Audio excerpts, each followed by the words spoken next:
Assalamualaikum warahmatullahi wabarakatuh.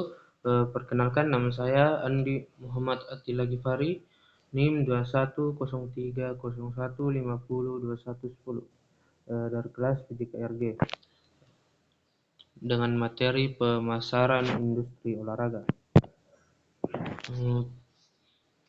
Bagian pertama, pemasaran merupakan bagian proses dari perencanaan, pemberian harga, promosi, dan pendistribusian ide, barang dan jasa untuk menciptakan pertukaran dan tujuan organisasi. Pemasaran olahraga merupakan identitas unik dalam sebuah produk olahraga dengan integritas yang otentik. Untuk membangun citra produk yang kuat, pemasaran olahraga terdiri dari merek,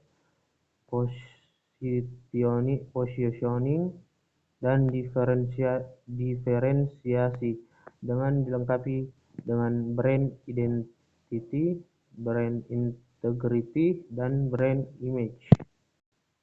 3 unsur pokok konsep pemasaran sesuai pendapatannya swasta dan Handoko adalah 1. Orientasi pada konsumen.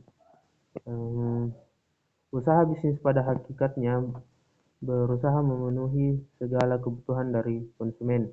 2. Penyusunan kegiatan pemasaran secara integral. Segala bentuk kebutuhan dalam bidang pemasaran, upaya strategi, pelaksanaan, penganalisaan, pengawasan, dan sebagainya yang menyangkut dengan kegiatan pemasaran perlu dilakukan secara tersusun. 3. Kepuasan konsumen. Kepuasan konsumen juga merupakan salah satu unsur penting yang perlu diperhatikan dalam penyusunan konsep pemasaran. Konsep pemasaran olahraga. Konsep pemasaran olahraga termasuk konsep yang mengalami pertumbuhan yang cepat disebabkan adanya pengaruh globalisasi olahraga atau semakin populernya olahraga sebagai salah satu bidang usaha di era modern. Istilah pemasaran olahraga pertama kali muncul dalam iklan di Amerika Serikat oleh Advertising Age pada 1978. Setelah itu banyak digunakan untuk mempromosikan kegiatan olahraga. Pemasaran olahraga adalah semua aktivitas yang terencana untuk memenuhi kebutuhan dan keinginan pelanggan pada partisipan pertama, kedua, dan ketiga, dan penonton pertama, kedua, dan ketiga melalui proses pertukaran. Sebagaimana yang dikutip oleh Muhammad, Sudarma, dan Sudrajat dalam 3 makna yang berbeda. Ketiga makna tersebut yaitu: 1. Pemasaran olahraga diartikan sebagai upaya untuk menjual olahraga sebagai objek hiburan. 2. Pemasaran olahraga ditujukan untuk membangkitkan atau mendorong adanya partisipasi masyarakat terhadap penyelenggaraan olahraga. 3. Pemasaran olahraga ialah memanfaatkan olahraga sebagai sarana untuk menjual produk-produk non-olahraga. Cabang olahraga bukan menjadi tujuan. Pada dasarnya tujuan utamanya adalah menjual produk di luar cabang olahraga yang dipertunjukkan. B. Bauran pemasaran. Bauran pemasaran adalah seperangkat alat pemasaran taktis dan terkontrol yang dipadukan oleh perusahaan untuk menghasilkan respon yang diinginkan target market. Bauran pemasaran terdiri atas segala kemungkinan yang dapat dilakukan perusahaan untuk mempengaruhi permintaan produknya. Kemungkinan tersebut dapat dikelompokkan menjadi 4 kelompok yang dikenal dengan 4P, yang terdiri atas produk, price, place, dan promotion. 1. Produk. Beberapa hal yang harus diperhatikan dalam produk adalah kualitas, manfaat, desain, ukuran, dan kemasan. 1. Kualitas produk. Faktor-faktor pengelolaan kualitas produk. 1. Keterampilan dan pengetahuan personil. Proses produk yang sebaiknya dilakukan standarisasi.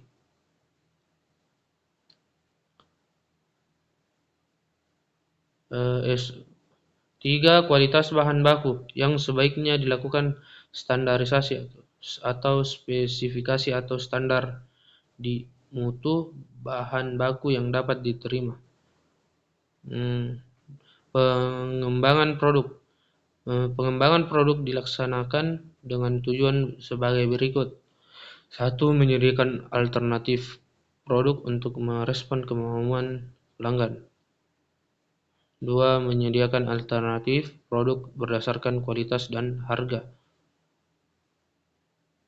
3. Penambahan jenis produk untuk melayani segmen pasar yang belum digarap. 2. Harga atau price.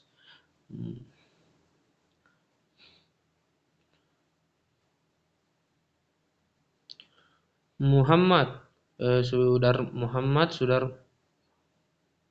Sudarman dan Sudrajat membagi 5 hal konsep yang perlu dipahami mengenai harga,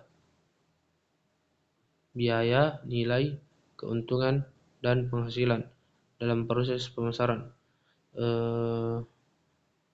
A. Harga adalah nilai yang harus dikeluarkan konsumen untuk mendapatkan produk olahraga atau pelayanan kegiatan olahraga. B. Biaya. Pengeluaran adalah pengeluaran atau pengorbanan yang harus dikeluarkan oleh produsen atau penyediaan jasa olahraga. C. Nilai diartikan sesuatu yang dianggap berharga dan menjadi tujuan hidup atau orientasi perilaku. D. Keuntungan secara umum lebih banyak diukur secara finansial atau keuntungan ekonomi, sehingga pada umumnya makna keuntungan adalah selisih biaya dengan pendapatannya. E. Penghasilan adalah pendapatan yang didapat oleh pengusaha atau penyelenggara dalam ukuran finansial dari sebuah proses penjualan. 3. Place. A. Penjualan langsung. Penjualan langsung adalah suatu produsen yang mendistribusikan dan memasarkan secara langsung dan berinteraksi langsung dengan konsumen. Ciri-ciri penjualan langsung di antaranya: 1. Penjualan dilakukan langsung oleh produsen. 2. Struktur harga jual relatif rendah karena komisi perantara minimal. 3. Jangkauan pasar relatif terbatas karena produsen biasanya belum mengenal dan memahami jaringan distribusi yang sesuai dengan produknya. 4. Karakteristik produk atau barang. Bukan barang eceran. Target pasarannya bukan perorangan melainkan organisasi atau institusi. Penjualan tidak langsung atau melalui perantara. Penjualan tidak langsung atau melalui perantara merupakan salah satu produsen yang melakukan komunikasi dan pendistribusian produk olahraga secara tidak langsung. Ciri-ciri penjualan tidak langsung atau melalui perantara. 1. Penjualan dilakukan oleh pihak perantara seperti distributor, grosis, agen, dan pengecer. 2. Harga jual relatif lebih tinggi tergantung pada jumlah dan level perantara. 3. Jangkauan pasaran relatif luas karena distributornya atau agen biasanya sudah memiliki jaringan pengecer dan yang memadai. 4. Karakteristik produk atau barang. Barang eceran, target pasarannya perorangan. 4. Promotion. Iklan, promosi melalui media massa, Jangkauan pasar relatif lebih luas, cukup dapat disesuaikan dengan target pasar yang dikehendaki dengan pemilihan media. Karakteristik produk atau barang eceran. Non-iklan, promosi melalui sponsorship, pemeran, dan basar. Jangkauan pasar relatif terbatas tetapi dapat lebih terfokus pada segmen pasar yang dituju. Karakteristik produk atau barang, bukan barang eceran. Target pemasaran bukan perorangan melainkan organisasi institusi. C. Strategi pemasaran. Strategi pemasaran terdiri atas analisis pengembangan strategi, pengimplementasinya dalam mengembangkan visi tentang tingkat ketertarikan pada pasar terhadap organisasi, strategi pemilihan pasar, pemilihan target market, dan pengembangan implementasi, serta pengelolaan program strategis, positioning, dan marketing yang didesain untuk menemukan value yang diinginkan oleh konsumen di setiap pasar yang ditargetkan. Dalam pengembangan, melaksanakan, dan menerapkan strategi pemasaran terhadap empat pendekatan strategi tersebut antara lain: satu, strategi segmentasi pasar.